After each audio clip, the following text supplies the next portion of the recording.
أعوذ بالله من الشيطان الرجيم بسم الله الرحمن الرحيم۔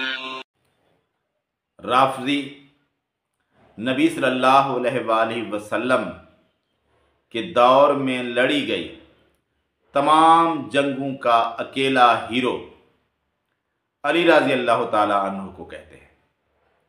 ان کے نزدیک ساری جنگیں صرف علی رضی اللہ تعالی عنہ نے لڑی ہیں، باقی سارے صحابہ نعوذ باللہ ڈرتے تھے، پیچھے رہتے تھے۔ اسی طرح کا ایک رافضی کہہ رہا ہے کہ احد کے میدان میں جب بھگدڑ مچی تو سب لوگ بھاگ گئے، صرف ایک شخص تھا جو موجود تھا نبی صلی اللہ علیہ وآلہ وسلم کے ساتھ، اور وہ جنگ لڑ رہا تھا، اور وہ کون تھا؟ علی رضی اللہ تعالی عنہ تھا۔ احد کی جنگ میں حالات یکدم ابتر ہو گئے، حالات خراب ہو گئے تو بکھلا کے مسلم فوج اپنے قدم ثابت نہ رکھ سکی۔ اب بکھلاہٹ میں جس کا جدھر منہ آیا اس نے ادھر کی طرف رخ کیا۔ پھر ایک ایسا بندہ تھا جو اس وقت بھی کتنے کفار کے سامنے میرے نبی پاک کی حفاظت کے لیے یوں طواف کر رہا تھا میرے نبی پاک کی ذات کا، جس طرح حاجی کعبہ کا طواف کرتا۔ حضرت ابوبکر صدیق کے الفاظ ہیں کہ جب میں آیا تو میں نے دیکھا کہ ایک مرد اکیلا میرے نبی کا دفاع کرتا۔ حالانکہ یہ جنگ احد کا پس منظر ہے ہی نہیں۔ جنگ دو حصوں میں تقسیم ہے۔ ایک حصہ جب مسلمانوں نے فتح حاصل کر لی تھی، اور دوسرا حصہ جب کفار کا غلبہ تھا۔ تو پہلے حصے میں صحابہ نے بہادری سے جنگ لڑی، اور وہ تیر انداز بھی جن کی قیادت عبداللہ بن جبیر رضی اللہ تعالیٰ عنہ کر رہے تھے، انہوں نے بھی مسلمانوں کا بہادری سے دفاع کیا۔ اور جنگ میں بہادری دکھانے والوں میں علی رضی اللہ تعالیٰ عنہ بھی تھے۔ حمزہ رضی اللہ تعالیٰ عنہ بہت بہادری سے لڑے، زبیر رضی اللہ تعالیٰ عنہ بھی تھے، ابو بکر رضی اللہ تعالیٰ عنہ، عمر رضی اللہ تعالیٰ عنہ، سارے صحابہ نے جنگ لڑی۔ اسی لیے تو اللہ تبارک و تعالیٰ نے فتح دی۔ اور ان لوگوں میں اس سارے جنگ کے مارکے میں زبیر بن عوام بھی تھے رضی اللہ تعالیٰ عنہ نے، جن کو نبی صلی اللہ علیہ وآلہ وسلم نے اسی جنگ کی وجہ سے کہا کہ ہر نبی کا ایک حواری ہوتا ہے، اور میرا حواری زبیر بن عوام ہے۔ کیوں کہا؟ کیونکہ ان کا کارنامہ بہت بڑا تھا۔ یہ تو تھا ان کا کارنامہ۔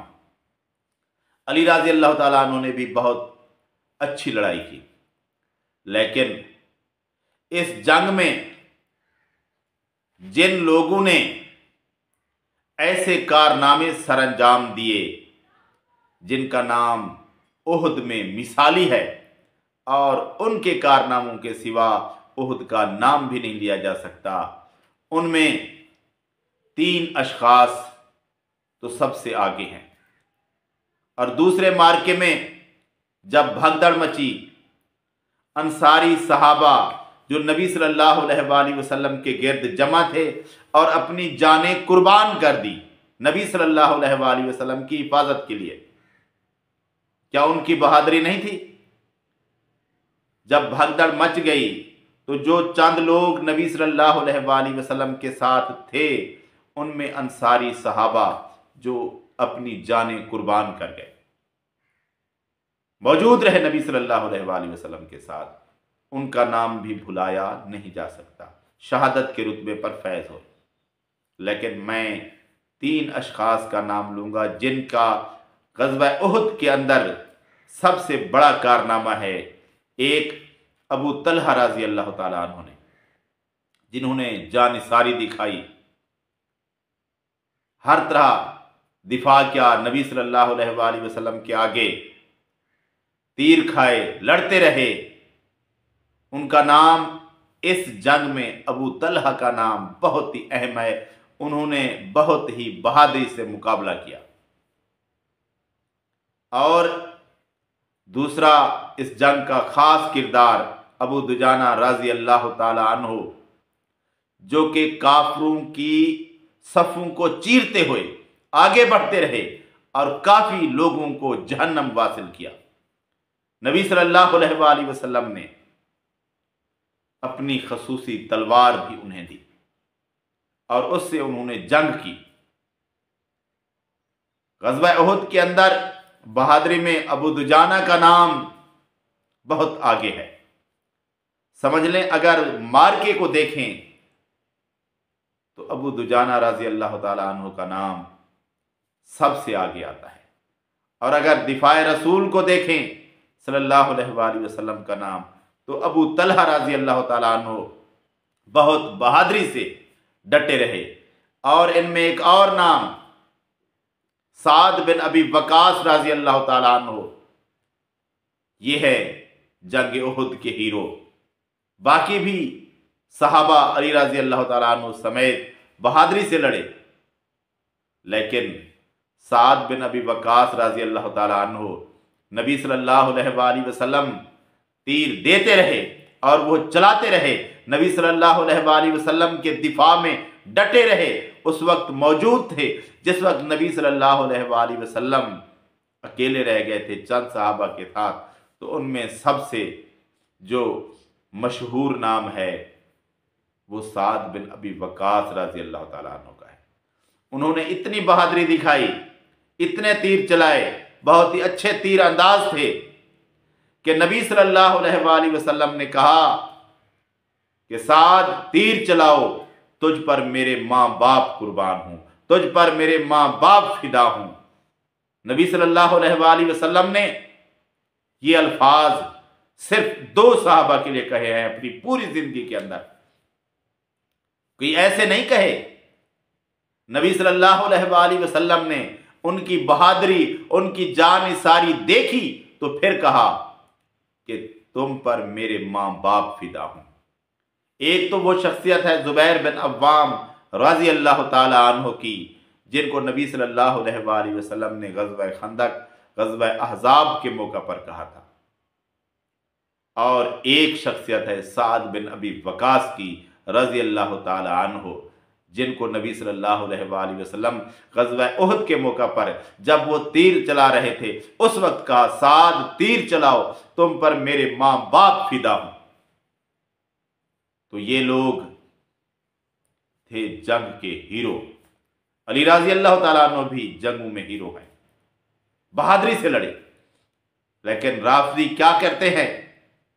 صرف علی رضی اللہ تعالیٰ عنہ کی تعریف کرتے ہیں، باقی صحابہ کو کمزور ثابت کرنے کی کوشش کرتے ہیں۔ لیکن اس جنگ کے اندر، احد کے اندر، تو علی رضی اللہ تعالیٰ عنہ بھی بہادری سے لڑے۔ لیکن جو لوگ سب سے آگے تھے، یہ 3 اشخاص جن کا میں نے نام لیا ہے، ان کی بہادری کے کارنامے باقی سب سے بڑھ کر ہیں۔ جنگ تو انہی کی تھی، جیسے کچھ صحابہ کہتے ہیں کہ یہ جنگ تو ابو طلحہ کے درمیان تھی، ساری ان کے گرد گھومتی رہی رضی اللہ تعالیٰ عنہ، یا سعد بن ابی وقاص ہیں رضی اللہ تعالیٰ عنہ، یا ابو دجانہ رضی اللہ تعالیٰ عنہ ہیں۔ اور یہ نہیں کہا جا سکتا کہ علی رضی اللہ تعالیٰ عنہ نے اس جنگ میں بہادری نہیں دکھائی، انہوں نے دکھائی، بہت بہادری دکھائی۔ لیکن یہ 3 نام، یہ سب صحابہ میں اس جنگ کے اندر آگے تھے۔ اور خیبر میں سب سے آگے علی رضی اللہ تعالیٰ عنہ کا نام ہے۔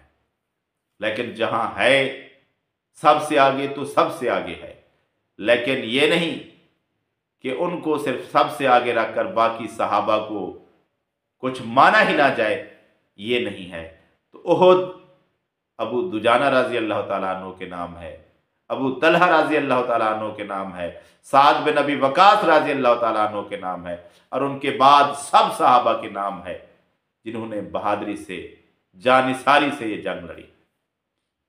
لیکن یہ نہیں کہا جا سکتا کہ آپ کسی ایک صحابی کا کوئی کارنامہ اٹھا کر باقی صحابہ کو، ان کے کارناموں کو پس پشت ڈال دیں اور انہیں کچھ سمجھے ہی نہ۔ یہ رافضیت تو ہو سکتی ہے، یہ اسلام نہیں ہو سکتا۔ اسلام یہ نہیں ہے کہ آپ ایک صحابی کی، اہل بیت کے ایک فرد کی تعریف کرتے ہوئے سارے صحابہ کی جو کارنامے ہیں وہ سب کو ملیا میٹ کر دے، ان کو مانے ہی نہ، صرف ایک صحابی کا نام، ایک اہل بیت کے فرد کا نام اونچا کرے، یہ رافضیت ہے، یہ اسلام نہیں ہے۔